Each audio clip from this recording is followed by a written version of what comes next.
దానికి స్వార్థ లేని ఎవరితో పేతురు. మూడవది 9వ అధ్యాయం జనపదం. పౌలు ఎవరి కొడుకైనా అది తెలిసి ఒక్కడ కాంగ్రెస్ సంబంధం. పౌలు ఎవరి సంతానం? 8వ అధ్యాయం వాడేమో హామ సంతానం, 10వ అధ్యాయం వాడేమో ఆబేల్ సంతానం, 9వ అధ్యాయం అయిన పౌలు లేక సౌలు ఎవరు? షేము సంతానం, ఆశీర్వదించబడిన సంతానం. ఆ సంతానానికి ఎవరు చెప్తారు? దేవుడు పిలిచాడట, ఓ ఫిలిప్పా రా, ఆడు వాక్యం చెప్పినావు కదా, నేను చెప్పు. నేను చెప్పను ప్రభు, నేను చెప్పను. ఓ పేతురు, ఆయన ఎప్పుడు వచ్చినా కదా, నువ్వు రా. అపోస్ పాస్టర్ నువ్వు రా. ఓ సంఘ పెద్ద నువ్వు రా. సంఘ పెద్ద రాడు, పాస్టర్ రాడు, వీళ్ళిద్దరు కలిసి ఒకటే చెప్పిండ్రు. ఆడు వచ్చిండా ఆయన చంపేస్తాం మేము. ప్రభా నువ్వు కొంచెం ఆలోచించి చెప్పు. 2 జరుగుతాయి. ఆడన్నా మమ్మల్ని చంపేస్తాడు, మేమన్నా చంపేస్తాం ప్రభా, మేము పాము. ప్రభువా ఏమనుకున్నవాడు సౌలు అనేవాడు, ఆడు పొరపాటున నేను పోయినానా ఆడని చంపేస్తాడు, లేక నేను చంపడానికి రెడీ ఉన్నా. ఎందుకంటే వాడు సంఘాన్ని నాశనం చేసిండు, హింసించిండు. ప్రభువా మేము ఎవరం పాము. అప్పుడు ప్రభు అన్నాడు, ఏమన్నావు? ప్రభువా మేము ఆడనైనా చంపేస్తాం, లేకపోతే ఆడు మమ్మల్ని చంపేస్తాడంటే ప్రభు నడిపించాడా, వాడి కోసం నేను చనిపోయాను రా.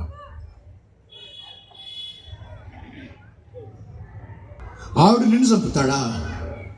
వాడి కోసం కదరా నేను ప్రాణం పెట్టింది, నువ్వు బావా. ఎవరు పాలన్నారు? అప్పుడు యేసు ప్రభు ఒకటే మాట చెప్పాడు, మీరు పోకపోతే నేనే పోతానని.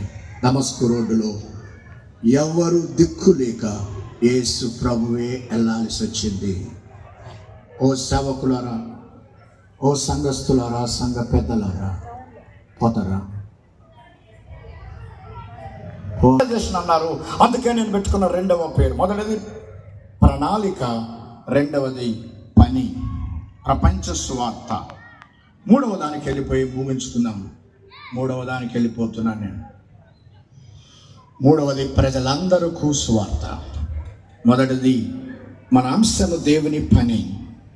అందులో మొదటి అంశము పని యొక్క ప్రణాళిక, 2వ అంశము ప్రపంచానికి సువార్త యొక్క ఆవిష్కరణ, 3వది ప్రజలందరికీ సువార్త. ఇప్పుడు రండి మనం చదువుకున్న వాక్య భాగానికి వెళ్ళిపోయి ముగించుకుందాం.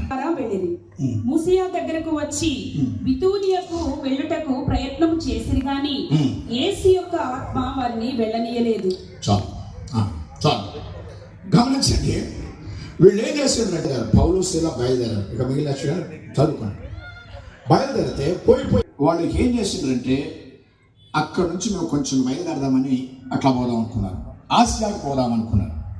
దేవుడు అన్నాడు, ఆసియాకు నువ్వు వద్దయ్యా, ఆసియాకు వద్దులే బాబు. ఎక్కడ పోతావు? 1వ పేతురు 1వ అధ్యాయం 1వ వచనం ఉంటుంది, బితూనియా. దేవుడు పౌలుకి ఎందుకు వద్దన్నాడంటే, పౌలా నువ్వు వద్దులయ్యా, పేతురు చూసుకుంటాడులే అని అర్థం. దేవుని నడిపింపు ఎందుకు అవసరం అంటే, ఎవరిని ఎక్కడికి పంపాలో ఆయన పని. ఇది తన స్వరక్తం ఇచ్చి సంపాదించిన తన సంఘం. ఇది తన సంఘం. ఎవరిని పడతావు నువ్వు వాడుకోవడానికి నువ్వెవడవు? ఏం పడతాడు వాక్యం చెప్పడానికి వాగటానికి నువ్వెవడవు? తన స్వరక్తం ఇచ్చి సంపాదించిన తన సంఘం అది. He knows whom to send where. ఓ అవును పేతురా, పౌలను చాలా మంచిది. మొదటి సువార్త దండయాత్ర ముగించినావు, 2వ సువార్త దండయాత్రకు హుషారుగా వెళ్తున్నావు, నీకు మంచి అనుభవం కూడా ఉన్నది. ఇక పోదామని రెడీ అయితే దేవు పోతా అన్నాడు, ఇటు కూడా వద్దన్నాడు. ఇక ఈయనన్నాడు, దేవా ఇక నీ వాలకం చూస్తే నాకు కష్టమవుతుంది. అటు పోతుంటే అటు వద్దన్నావు, ఇటు పోతుంటే ఇటు వద్దన్నావు, ఎటు బానని చెప్పి నిద్రపోతున్నాడు. ఎవరు? పౌలు. ఎటు బాన్. సేవకులకి చాలాసార్లు కన్ఫ్యూజ్ కన్ఫ్యూజన్ వస్తుంది, ఎటు పోవాలో తెలియకుండా చక్కగా నిద్రపోతుంటే అప్పుడు 9వ వచనం, అప్పుడు మాసిదోనియ దేశస్థులు నిలిచి, చదవమ్మా, నీవు మాసిదోనియాకు వచ్చి మాకు సహాయం చేయమని తనను వేడుకొనిచాడని మేము నిశ్చయించుకొని వెంటనే మాసిదోనియాకు బయలుదేరుటకు యత్నము చేస్తున్నాము. అట్లా స్టార్ట్ అయింది మాసిదోనియా దేశం. మాసిదోనియా దర్శనానికి కళ తేడా ఉన్నది.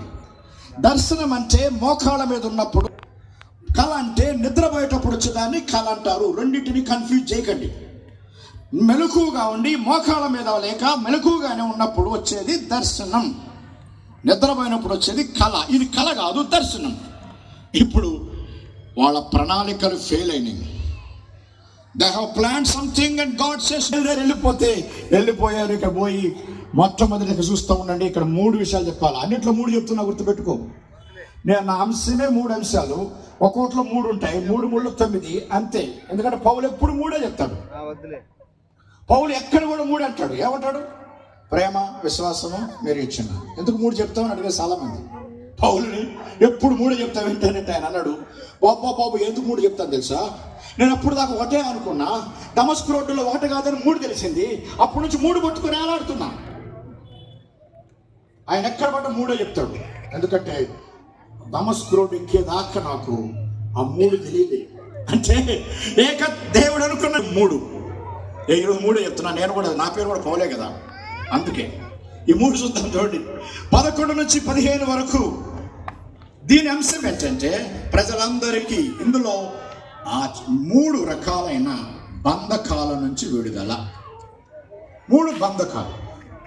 ఈ ముగ్గురు కూడా 3 బంధకాలు ఉన్నాయి, గమనిస్తా ఉండండి. మొదట ఆమె పేరు లూదియా. ఈ లూదియా మంచి వ్యాపారస్తురాలు. బాగా గమనించుకోండి. బిజినెస్, వ్యాపారం చేసుకునేవాళ్ళు. లూదియా వ్యాపారం చేస్తుంది. అది మామూలు వ్యాపారం కాదు, రాయల్ పీపుల్. ఆమెలో కొన్ని లక్షణాలు ఉన్నాయి. 1 ప్రార్థించే స్త్రీ, 2 దైవభక్తి కలిగిన స్త్రీ, 3 వ్యాపారం చేసుకునే స్త్రీ. ఈ 3 లక్షణాలు. ఈమె అప్పుడు నేను ఇంటర్ ఫస్ట్ ఇయర్ చదువుతున్నా. ఆ గాస్పెల్ క్యాంపులో మారు మనసు పొంది ఆచారాలనే బంధకాల నుంచి విడుదల రావాలి. క్రైస్తవ ఆచారంలో ఉన్న లూదియా వల్లే క్రైస్తవ ఆచారం ఉంటే కూడా రండి, యేసు ప్రభు దగ్గరికి రండి. ఆచారాలనే బంధకాల నుంచి విడిపించబడి క్రీస్తు ఒక దయ్యం పట్టిన ఆమె. మొదటిదేమో ఆచారాలనే బంధకాలు, రెండవదేమో దయ్యపు శక్తుల నుంచి బంధకాలు. ఈ దయ్యపు శక్తులు చాలా భయంకరంగా ఉంటాయి. దయ్యము, చేతబడులు రకరకాలు ఉంటాయి. దేవుని బిడ్డల మీద చేతబడికి చేత కాదు, దయ్యాల శక్తులు పారిపోతాయి. కందుకూరు ఏరియాలో చేస్తుండే ఒక దయ్యం, మా వాళ్ళు పాటలు మొదలు పెట్టారు, దయ్యం స్టార్ట్ అయింది.